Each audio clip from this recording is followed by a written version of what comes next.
Happy non-binary awareness week, everybody. You want an alligator? Everything bothers him. He's unbothered. He calls it unbothered, but that's what's cute because everything bothers him. He's bothered. I'm a botherina. What's up, everybody? Rivera here, the absolute best LGBTQ comedian in the world, and welcome to yet another episode. That's right, another episode of Unbothered by Rivera. That's right, it's Unbothered by Rivera. Sorry this episode is coming out on Thursday instead of Wednesday. Apparently, I couldn't be bothered to get unbothered. And currently, my co-host Snoopy Bijou has lied to me again. It doesn't look like she's eating her alligator, but she's also wetting her whistle right now. So that might be what's going on first, and then she might go ahead and eat her alligator. I'll keep you guys posted on that. Who knows? Whimzees Alligators, the never-to-be sponsor of Unbothered by Rivera, but we still give them a shout-out, and we still put our Amazon affiliates link for Whimzees Alligators down below in the description box. So if you need anything off of Amazon, or if you just want to check out Whimzees Alligators, a good, healthy treat for your dogs that they'll probably enjoy for about 7 years, and then just stop eating them like Bijou has apparently. She's sniffing at it, but she's not biting, literally or figuratively. Not biting. Now she's just looking at me like, what's all the pressure about? Sorry, Bijou. Love you, puppy. Anyway, so Karla's homemade salsa, and I want to be very clear when I talk about Karla's homemade salsa. The thing you guys have to know about my relationship with Karla's homemade salsa is I became a fan first, and then they became a sponsor after. So I don't shout them out because of the sponsorship. They sponsor me because I was such a big fan and am such a big fan. Right now, I have been being pretty decent about my diet, but I also haven't been super extreme about it just because there's no reason for me to be right now. I am ticking along at a good pace, and there are certain projects that I'm still working on with my body. For a minute there, remember I was working on getting more booty. I've been really working on that.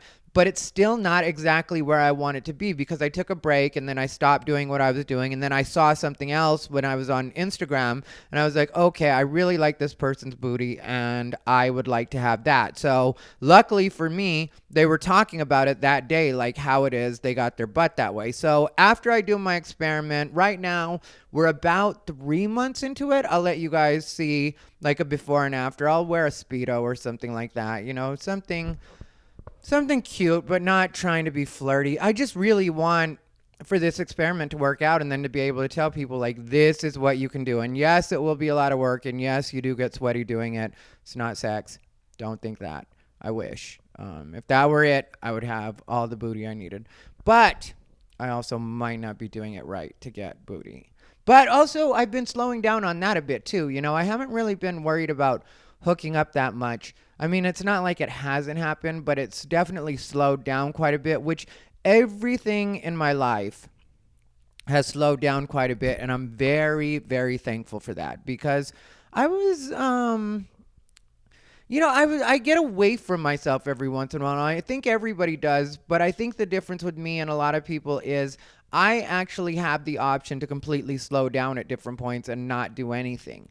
Where a lot of people are just stuck, they have to constantly be doing something. And then a lot of people suffer from FOMO or fear of missing out. And I'm not really one of those people. I have to tell you that about myself. I really don't concern myself with what a lot of people are doing. I'm not a person that feels like I have to be at the most popular parties. I don't feel like I have to be around the most popular people all the time. When it comes to what I do, I usually end up getting invited to the best stuff, but that's because I'm good at what I do. But I think also when you get invited to everything, you're sort of like, okay, well, I can sit a lot of things out because I'm not really in a position where I have to work on that, and I get that a lot of people aren't in that position either. And I realized that one of the places I've been messing up or had been messing up, because lately I think I'm 100% on track and doing what I need to be doing. So let's be very clear about that.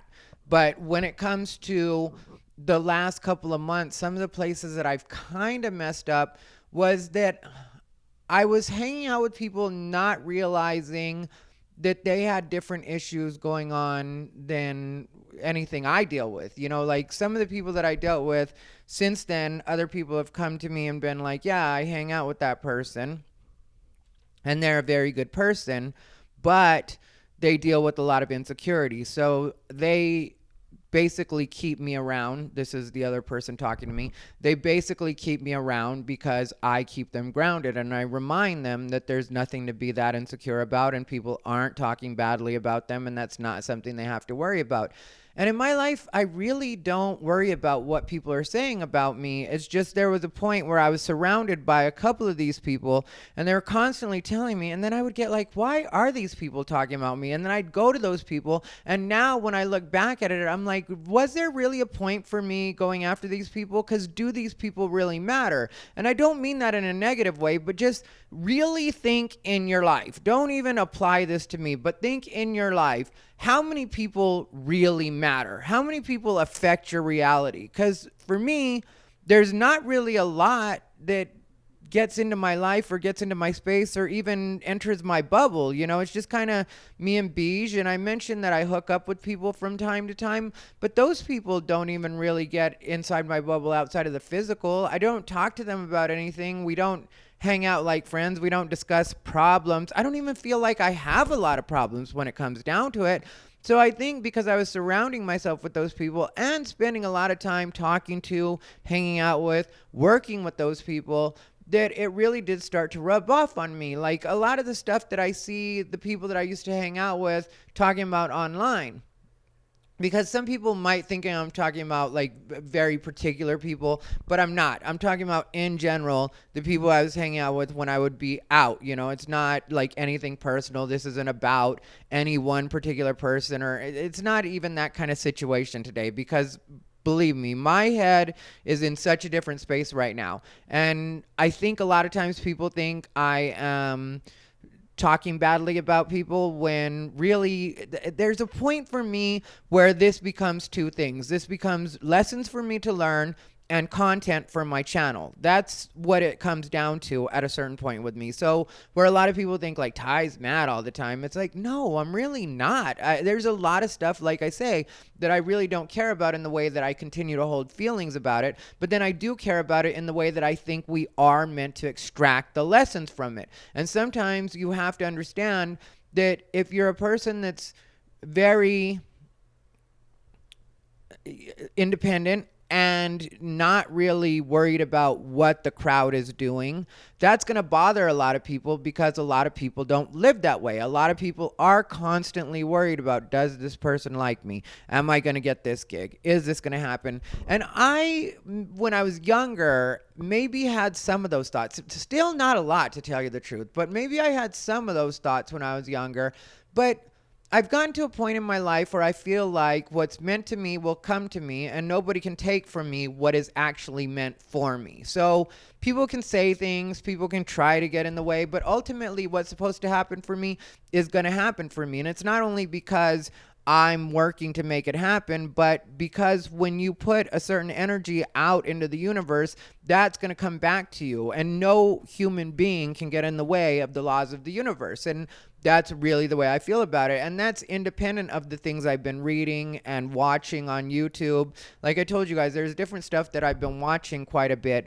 And Sadhguru will always be on the list. You know, if you guys ever want to check it out, you guys can check out Sync Mind and see kind of the stuff that Sadhguru talks about. But there's one particular thing that I was listening to from him not too long ago, where he said that people's words don't matter.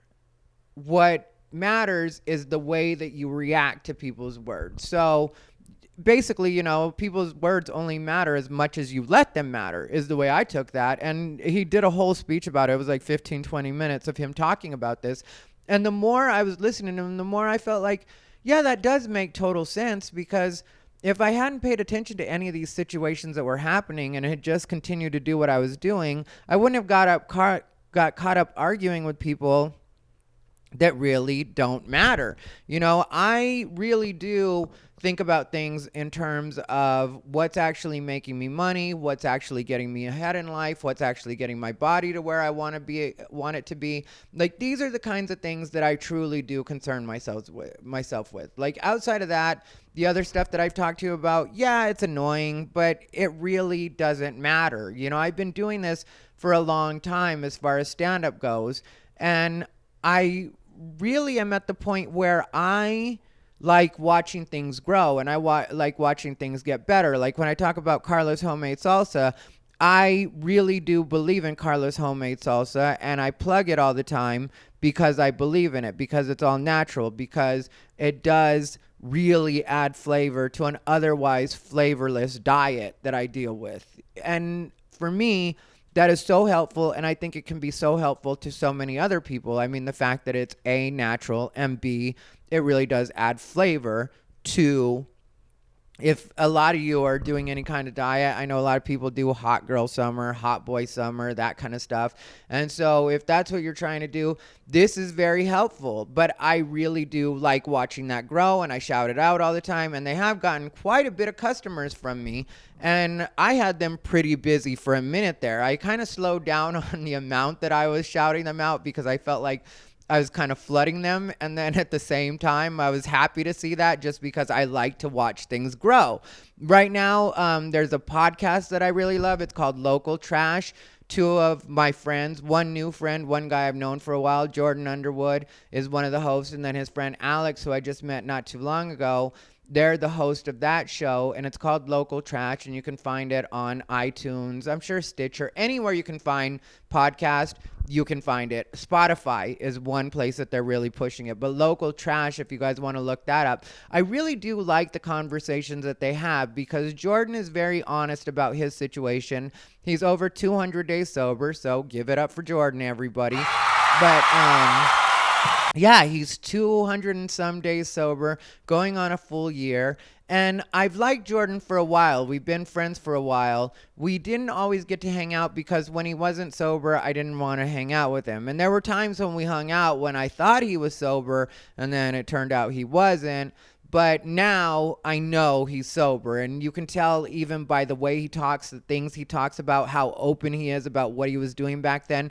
And for me, as a person that's his friend, I like it because he really makes sense now. Because you know what it's like. If you've ever hung out with any kind of addict, you know that a lot of times they'll tell you stories and you're like, wait, what? This isn't exactly adding up. I don't really know what I'm supposed to make of this story because I don't feel like you're telling me the truth right now. And that was what I would go through with Jordan quite a bit. And Jordan is very charming, and he's a cute boy. I say boy, but I think he's 31. But yeah, he's very charming. He's a cute boy. He could sell ice to Eskimos. Like Jordan, I like Jordan a lot. But you know, that kind of stuff doesn't work around me because I've been around so many hustlers in my life. And now I don't feel like there's any hustle at all going on with Jordan. And so I really like watching him become the person that he's becoming in his sobriety. So there's that goes on the podcast, because he talks about where different feelings come from and different experiences that he had when he was partying. And it's almost like being at an NA meeting in a certain way, like a NA meeting with a really great speaker. If you've ever been to an NA or AA meeting, which I know I have, it's supposed to be anonymous, but I'm saying it. I've been to several meetings in my life, and it wasn't ever because I had a problem with addiction. There was a point where I decided to do a full year of sobriety, and I thought one thing to really help that out would be if I went to meetings so that I had sober friends, and so I could see the way that all worked out. And I thought it was very, very beneficial, and I went religiously. You know, I went as if I was an actual addict. But after having been there and seen what being an addict is like, I'm like, I'm not an addict at all. I just am a person that likes to party every once in a while. And now I really don't party at all. You know, I'm on another 90-day being sober, but that's because sometimes I do smoke more weed than I want to smoke, and it's everywhere. And so I've discussed that. But anyway, on Local Trash, the way it works is Alex who I don't think has a degree in anything, and that's not an insult in any way, because like he's very smart. So if you listen to the podcast, you're not going to feel at all like this guy doesn't know what he's talking about. But he's very good at psychoanalyzing Jordan, and he does it in a way that's not at all insulting, not at all condescending. But you can see how, because they're roommates, you can see how Jordan living with Alex could be a very beneficial situation, because Alex does call Jordan on his shit, but he does it in a really fun and funny way. And so I really like the podcast. So I've been shouting them out quite a bit, just like I'm shouting them out here. Local Trash on Spotify or iTunes. Check them out. But I really do like watching that situation, because I think it's really good, and I want it to grow, and I want them to continue to do it. So that's the other reason that I'll shout things out a lot when I like them, is because I know that the motivation for people doing anything is also they want to see it grow, whether that's for monetary reasons or if it's just because it's a passion project, or why ever people are doing whatever they're doing. They usually want it to grow. And so if I can give them even a little bit of motivation by helping out and getting like them a couple more listeners, or getting Karla a couple more customers, or whatever I do, which like I'll put a link for Local Trash, and Karla's link is always down below in the description box. But yeah, so like the thing is, I really like to make sure that the stuff that I support is going to continue to grow. So I will shout it out. I have a show coming up on August 6th in Phoenix, Glendale, at the Desert Rose, and maybe I'll put a link for that down below too. But that is selling really well. We sold out all the tables. Well, I sold out all the VIP tables within like a day or a day and a half, which it's what happens sometimes when people like you. But anyway. So I'm happy about that coming up, and I like performing in Phoenix, Glendale, because I can have a lot of fun there. There's people that know what it is I do, and, they're very used to like my style. And I've said it before, but I'm a very, very Arizona guy. So sometimes people think, I'm from different places. Like Hawaii is a common guess. A lot of people, especially that I date, will ask me if I'm from Hawaii, but I think it's just because brown skin and tattoos the way I am. I think that's why people assume I'm from Hawaii, but I'm from Arizona, and if you know Arizona people, you know that I am an Arizona person. You know what's very Arizona, though, is this heat right now. Ugh! This heat is so ridiculous. I posted on Twitter today that it's so hot right now that I literally have to give myself a pep talk every time I want to get out of the car. And it's so true. Every time I get ready to get out of the car, I'm like, okay, we can do this. Just get out of the car. And that's, I spend extra time even when I park in my parking space here at my apartment. I'll just sit there for a while with the air on, just like, I don't want to go out in this heat right now. It is miserably hot right now in Vegas, and that's the same way it is in Phoenix, and I know it's just as hot there right now, except for I think they're dealing with a little more of the monsoon storms. My friend Cindy said she's dealing with the monsoon storms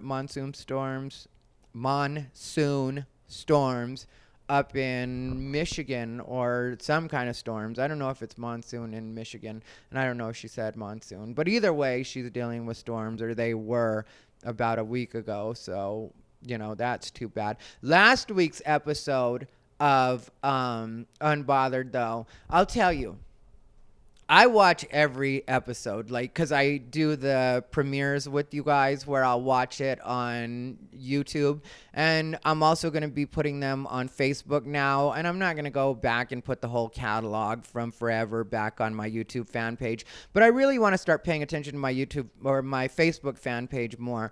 And so if you guys get a chance, check me out, facebook.com/Ty Rivera fan. If you guys want to support there, I'm really trying to build that as well, because Facebook isn't going to go anywhere. As much as people hate it, and as much as we have to work around the rules of Facebook in different ways, it's not going anywhere. So you might as well just get used to Facebook, and it's another place for me to put things. And if I'm going to record these and edit them and do everything that I do in order to make this happen, which it's not a lot, but it kind of is a lot sometimes. And so if I'm going to do all of this, then I feel like I should get maximum eyes on it. And I feel like the stuff that I'm going to be talking about coming up is a lot more important and a lot more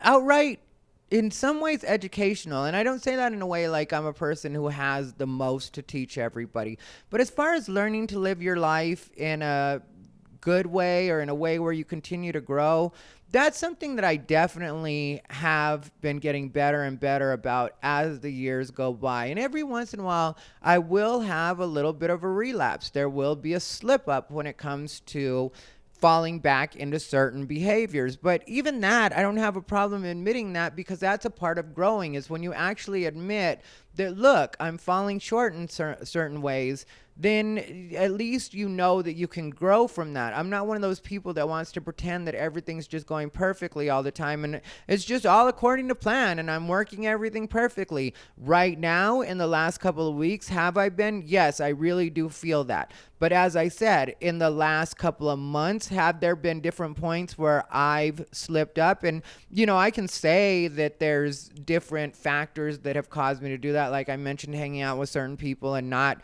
But really, for me, that does come back to me not protecting my own energy and me not being aware of what it is that's going around me. So it still comes down to a me problem and not an anybody else problem. So when I mention the other people, I'm not blaming them, because at the end of the day, I'm an adult and I have control over my own behavior and what it is I let actually get in. And so this is all like me learning, and I feel like more people will be able to learn from the lessons that I'm relearning in some cases or going back over. And I don't feel like there's anything wrong with that. Like I said, if you're a person that hasn't ever done any of the stuff that I'm talking about, or isn't feeling like, or you're not feeling like you've been getting ahead, or you're not feeling like you can relate to me when it comes to personal growth, I'm fine with that. But I feel like if you watch me, if you listen to me, yeah, I'm not going to be perfect and I'm probably not going to be your guru, and that's not what I'm even going for.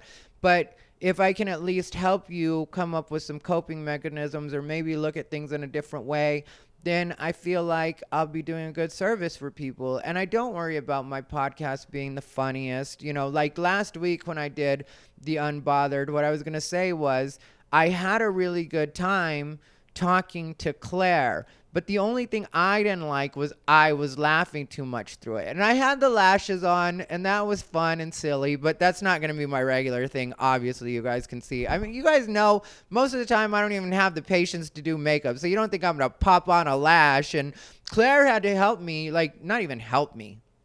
Claire did my lashes. The only thing I did was, apparently, because I didn't know this, you have to put mascara on first, then you put the lash on, then, you know, you let it sit for a little while, and then you do your eyelash curler to, like, really pinch them together and make sure that they, you know, blend together.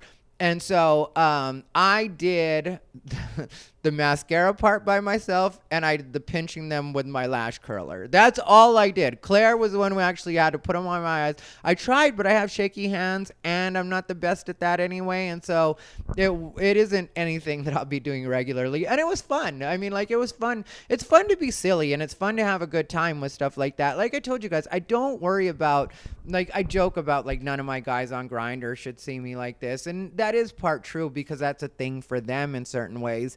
But for me, I don't have problems with masculine versus feminine. Like, that's not something that I personally put a lot of stock into. I don't feel like I have to do these things in order to maintain my masculinity. I'm masculine in certain ways naturally, and I'm feminine in certain ways naturally. So I'm not going to put pressure on myself to present a certain way.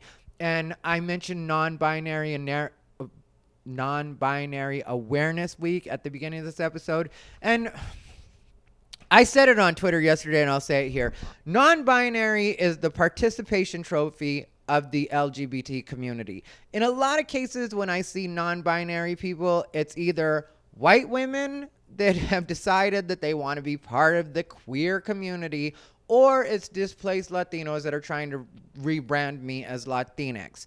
And nobody better get mad at me for saying Latinos when I'm referring to people that brand themselves as Latinx, because they don't mind calling me Latinx even though I identify as Latino. So if nobody's going to respect what it is I want, then I don't owe it to you to respect what it is you want. If you want to say you're Latinx and I'm Latino, that's fine. And if I meet a person like that, I will respect the fact that they're Latinx.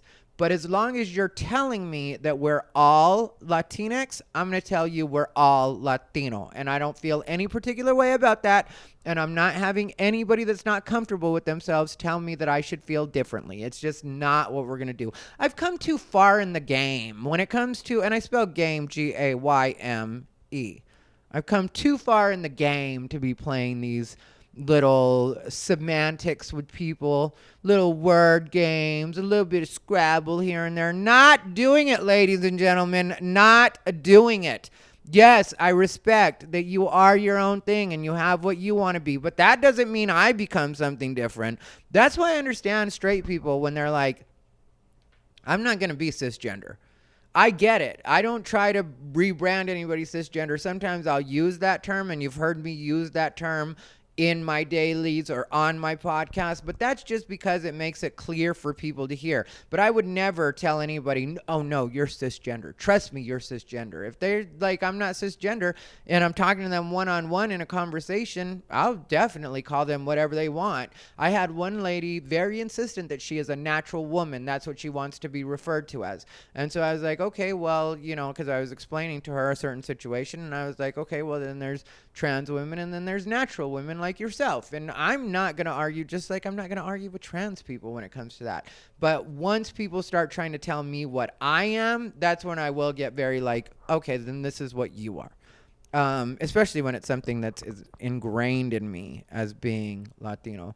I did mention the Facebook fan page. I've been doing the lives on there every once in a while, which if you'll notice on the lives, the Unbothered will be backwards. And that's because like it inverts it when I put it in the editing software. And so then it reads the regular Unbothered. But if you're ever watching it on the live, that means that I am doing it live when you see it backwards.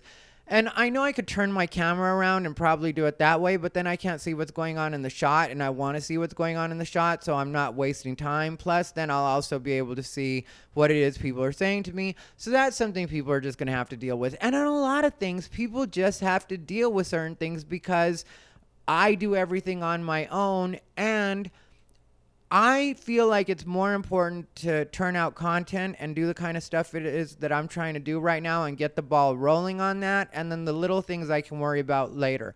Like for right now, the main thing is for me to put stuff out there. So if the sound's a little off because I haven't figured that out yet, like, you know, on my Unbothered, the sound is great, or I think it's great. You can let me know down below if you feel differently. But on Unbothered, the sound is great to me. But when I do my lives, I just do it through my phone, and so the sound might not always be good as I would want it to be or as a listener would want it to be. But it's a live, and I think people understand that. So I'm not really going to concern myself with that. You know, once I get everything making enough money that it all pays for itself through different streams of income, then great. I'll have somebody come in and figure that out for me, or maybe I'll even hire a technician to do that stuff while we're on the fly. I know everything I'm going to do is going to continue growing. Like everything that I've been doing so far has been growing. And I hear sometimes people will try to say negative things about me or what it is I'm doing, but I always notice that that's the people that are doing the least. You know, if you're paying attention to my content and you're having negative stuff to say about it, I don't mind that because one, I appreciate the view, and two, I don't have anything to do with how you spend your time, and I personally don't spend my time listening to anything that I don't like.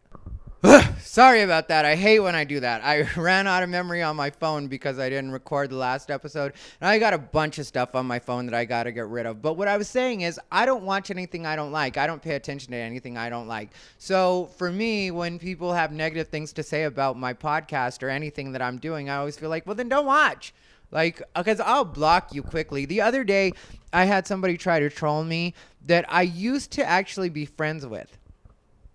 And I blocked them on every other platform because they were trying to troll me for a long time. And it's just not something that I'm down with. When it comes to people just trying to troll, I guess for the sake of it, I don't even know what these people are trying to do half the time because I'm just like, I don't know why you want my approval so badly. I don't know why you want me to actually pay attention to you, but I'm really only going to give you that much. And every once in a while, I'll do something to make fun of you or to poke fun at you because I know that the people that actually pay attention to me will like watching that or like seeing that happen. But it's not something that I'm going to spend a lot of time on. You know, I eventually will get tired of you on that particular platform and I'll just block you there too. And I really am an out of sight, out of mind person. Like I mentioned that some people were bringing negative things to me a while back.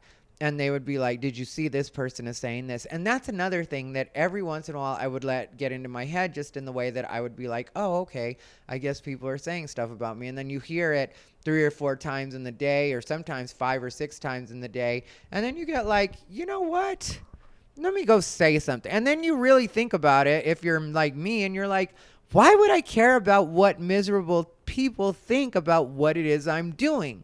And then if you're smart, you catch yourself and you're like, okay, let me completely not give any attention to not only these people, but if these people over here that are supposed to be my friends keep coming back to me with this, what I'll do is I'll get rid of them too. Because I don't need anybody. That's like one of the biggest things that bothers people about me is I really don't need anybody. I'm not the kind of person that feels like I need a lot of people around me. And I know that makes me atypical for show business because people in show business are usually described as being needy and always wanting to be the center of attention. Hang out with me sometime in real life. You'll see that I am not a person that always wants to be the center of attention. Technically, and I've talked about this on stage before, I'm the kind of person that will find a space completely by myself, off in the corner, away from everybody else, because there are points where I've had enough of talking to everybody. There's times where people are around me because so many people will surround me sometimes just wanting to talk to me and tell me about this particular gig. And I have this going on with stand-up, and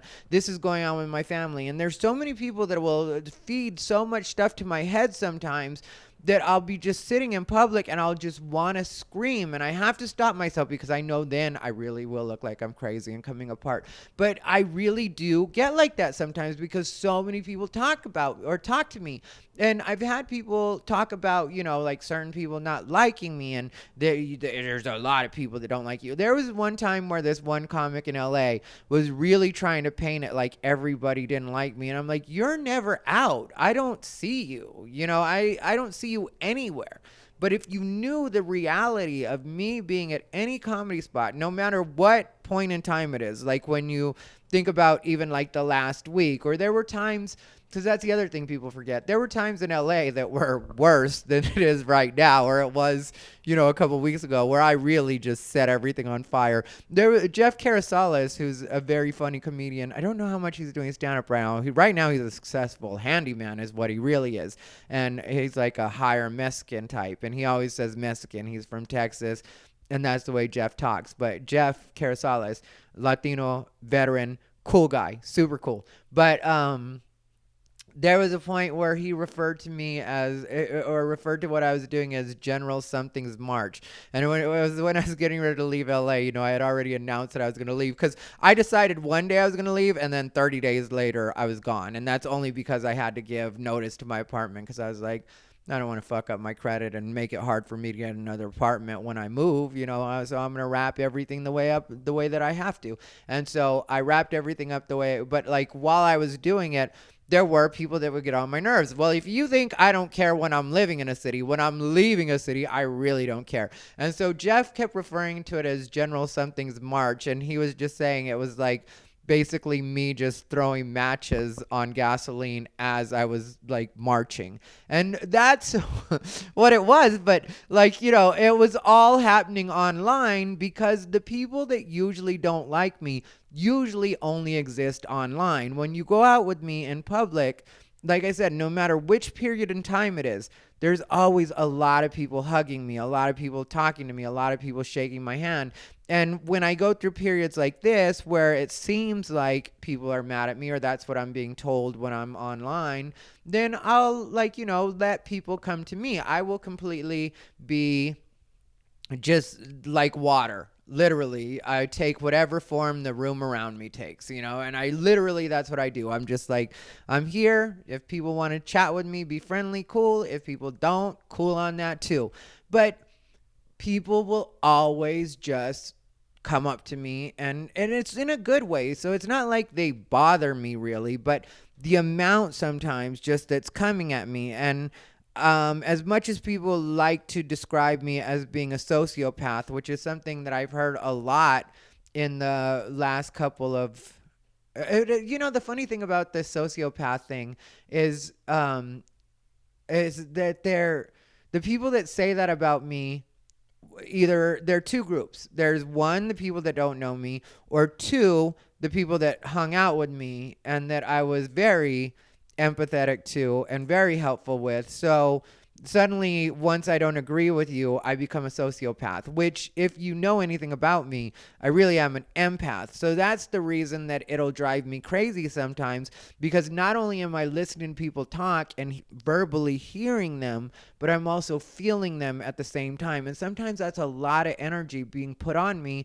at one time, and a lot of different kinds of energy coming in at me. Like, if you think about it, and you ask anybody that's been around me at, say, Chanclas, which there's also a rumor going around that I got banned from Chanclas. Nothing could be further from the truth. I have a very good relationship with the owners of Chanclas. And once me and Jack have a chance to actually chat, everything will be fine there too. Because I've never, like, anybody that I've talked about, I really did feel that way about them in the moment. So when I say that I love certain people, like even when I mentioned Bobby and Crystal, I've been very honest about the fact that me and Bobby and Crystal were friends at a point, and I really did like them during that time. I don't like what they've turned into or what they've been putting on display more recently, but it's not that I never liked them. It's not that I always thought they were bad people. Technically, I thought they were very good people, and I think they're doing a good job of raising their kids. I like their kids. I like them. I like them as a family. And I used to tell Bobby that I thought that he should write a sitcom, because I thought that they could be like a new school Roseanne. Like he could write something that could be like a new school Roseanne based on his family. And you don't want to have your family actually on that and be reality TV, or that's not the way I would feel about that. But to actually create something that was based on his family and the lessons that he would teach, because I would see him talk to his kids. I would see him interact with his kids. And there was one time when, his kids had, I guess some kid tried to bully one of his kids at the park, and then all of them were going to go down to the park together, and he had to have a chat with them, and I happened to be there for that chat. And he called them out in the way, like, you guys are going to the park to start trouble. You guys are going to the park so that you guys can go handle these kids, aren't you? And he wouldn't let them go to the park, and he did, like, tell them how he thought they should handle it instead. And he, had them all, like, from youngest to oldest, all right there. And they had these other kids that Bobby and Crystal were, like, really taking care of, Like I said, I don't, like, none of the people that I've hung out with in the past do I feel like are completely trash people. And, I just feel like in certain ways, sometimes people can't accept that the people around you don't always have to agree 100% with everything you say. And it is sometimes okay for the people around you, when they notice that maybe you're going down the wrong track, to be like, look, I don't like the way this is going. And if this is the way it's going to go, then I don't feel like we're good friends anymore. I don't think we're good for being friends anymore. And I will sometimes have to correct people like that, but it's only because I really do feel that in my heart of hearts. Like, I really did feel that with that situation that happened with Bobby and Crystal when they were giving that lady a hard time. I was just like, well, we don't really know the story, so can we not leave her alone? And that's what I had said on the post originally that ended up pissing everybody off, was I wasn't willing to let them just, and it wasn't just Bobby and Crystal, so don't get me wrong, I'm not saying that, and I'm not trying to rehash it in a bad way, but the main part of what I'm saying right now is like, even with them, I didn't hate them. I didn't secretly dislike them the entire time we were hanging out. I really think that deep down they are good people, but just lately what they've turned into has become something different than what I signed on to be friends with. And maybe they feel that way about me, and I'm fine with that too.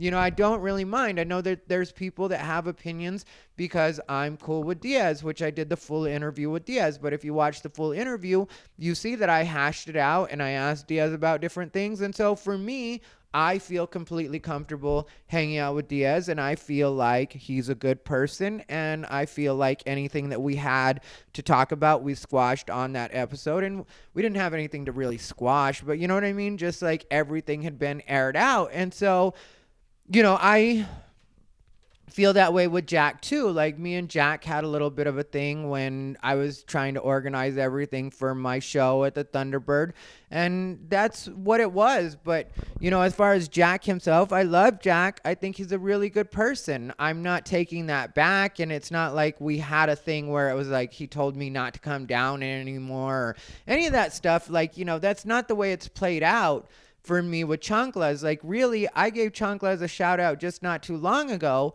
and I was really trying to be there a lot more. But in the last couple of weeks, I've really felt like it's been more important for me to work on the stuff that I'm working on at home and online. There's a lot going on behind the scenes right now that a lot of people don't know about, and that's not at all a bad thing. It's not at all like a negative thing what's going on behind the scenes. Technically, it's very positive, but I feel like I can spend my time at the open mics, and I can rush around to make sure that I get to open mics, and that I do these smaller shows and stuff like that. And if somebody's going to pay me, I'll definitely be there. So that's still a thing, But right now, it's like most of the local shows that pay any kind of money, the way that they work is they're on a rotation, because most of the local shows that pay money will have a steady audience. So it's the same people. So unless you're going to come back with a whole new, and like a lot of times when you do the headlining, which you're getting paid for at the local shows, you are doing 30 to 45 minutes. Like I did 18 bin, and that was like 50 minutes, I think is what I did for them, or maybe I did an hour.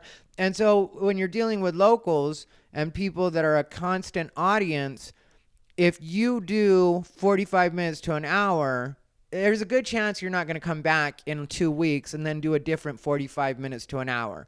And 18 bin isn't the kind of place where you do a lot of crowd work. So it doesn't really make sense that you would keep going to these spots. So for right now, I just did all of the spots that you can get paid at pretty recently. So I'm not trying to just be out there just to be out there running and doing open mics. It's hot. It's miserable. I've got my workout schedule. I've been doing videos and editing them, and also putting up the Facebook Lives. And I've been promoting my Facebook fan page, and I've been promoting the show that I'm doing in Phoenix.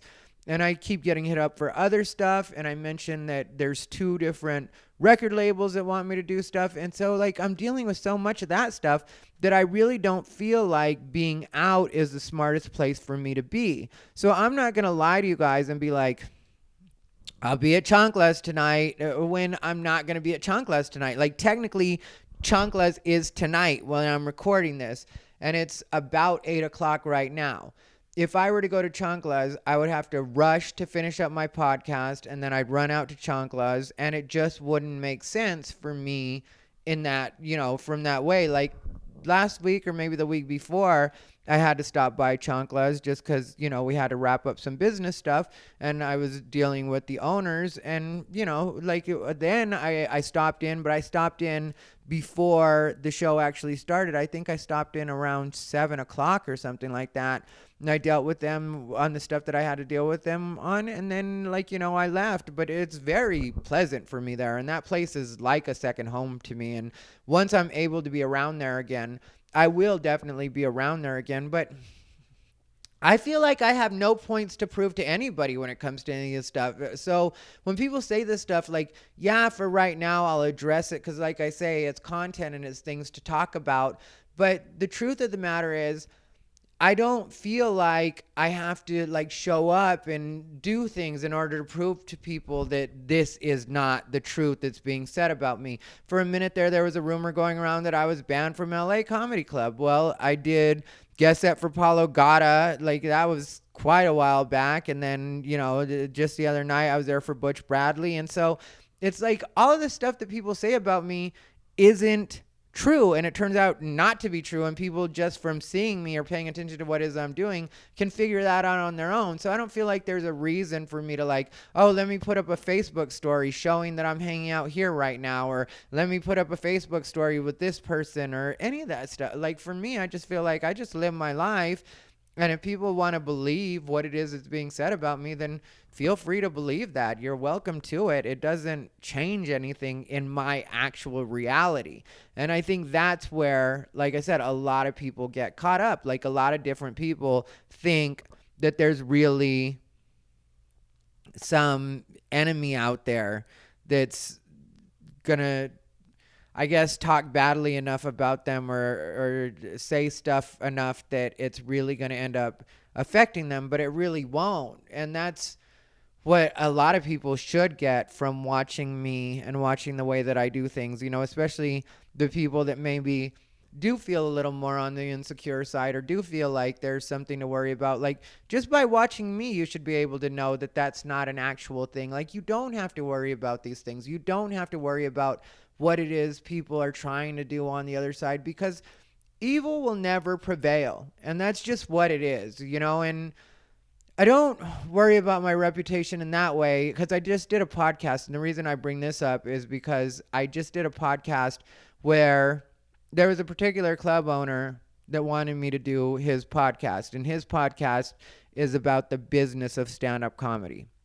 But a part of the business of stand-up comedy is social media. And I'm a person that's been very high profile on social media within the comedy world. I'm not a Jeffree Star where, the entire world is talking about me all the time. But within the comedy world, a lot of times people are talking about me and the stuff I'm doing online. And so he wanted to know, and I'll let you guys know when that comes out and which club owner and everything like that. I'll let you guys know everything. It's just right now I'm not trying to give up any secrets, because when it comes out, it'll come out. But he was talking to me about, like my reputation, and if I'm at all worried about it not getting me work or people feeling particular ways about it. And in that way, I'm really not, because so many people know me at this point in the industry that when people say like, that Ty Rivera had a problem with you, or Ty Rivera was mad at you. A lot of times what people will ask back is, well, what did you do to Ty? Because people know that I'm not hair trigger like that. Like I've been everywhere for a very long time. And when I was living in LA, a lot of that time I was like literally on the scene. Like I'd be hanging out at the Improv, because if the Improv had me out for a spot and that was the last spot of the night, or I felt like that was the most important place for me to be, then I would stay at the Improv for the rest of the night just hanging out. At the end of the night, Comedy Store was my big spot, which is ironic because I was never a regular at the Comedy Store. In development is as far as I made it in the Comedy Store. And then I ended up leaving shortly after that, which some people would say that's a mistake. But for me, it felt like it was time to go. And like, friends and family, I was always doing friends and family for the potluck, and that was great. And everybody was super nice to me. And I got treated like a regular. So I didn't really feel like I had anything to prove in that way either. Like, would it have been nice to become a regular at the Comedy Store? Yeah. But also, once you've done enough in the industry, they'll make you a regular anyway. So you don't have to go through that process after you do enough stuff. And yeah, I realize I haven't hit their threshold yet, but I have no doubt by the end of my career, I will be a Comedy Store regular. So it's not something that I concern myself in that way with, but every once in a while I'm like, yeah, I probably should have spent more time working on that, but not really, because I got to do so many other things and I got so many other experiences. But the thing I was going to say is, at the end of the night, I pretty much always go to the Comedy Store, and I rarely had any kind of problems at the Comedy Store. Every once in a while, I would shut somebody down, and people knew that, and that's one of the things people liked about me, but it was very rare.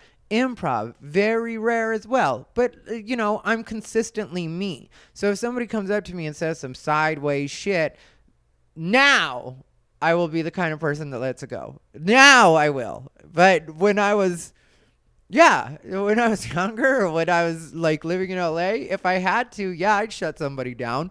But it wasn't like something that would happen with enough regularity that anybody, because that's the thing with this industry is people will get tired of you if you're always causing problems. But the thing with me is I don't cause problems. I'm quiet. Like I said, people will come to me and then other people will witness it. And that's where people really mess up, because when people come to me with their bullshit and other people witness it, whether or not the narrative gets spun in a particular way or not, the real story is always there, and there's always people that are willing to tell it, and they'll be like, yeah, that wasn't actually Ty starting the problem. Ty was just louder about the fact that it happened, but really this and this and this was what actually led to it. And then there's people that'll be like, yeah, I saw it. And like a lot of times even people that don't like me will step in and be like, yeah, that wasn't him that started that. It just like turned into that.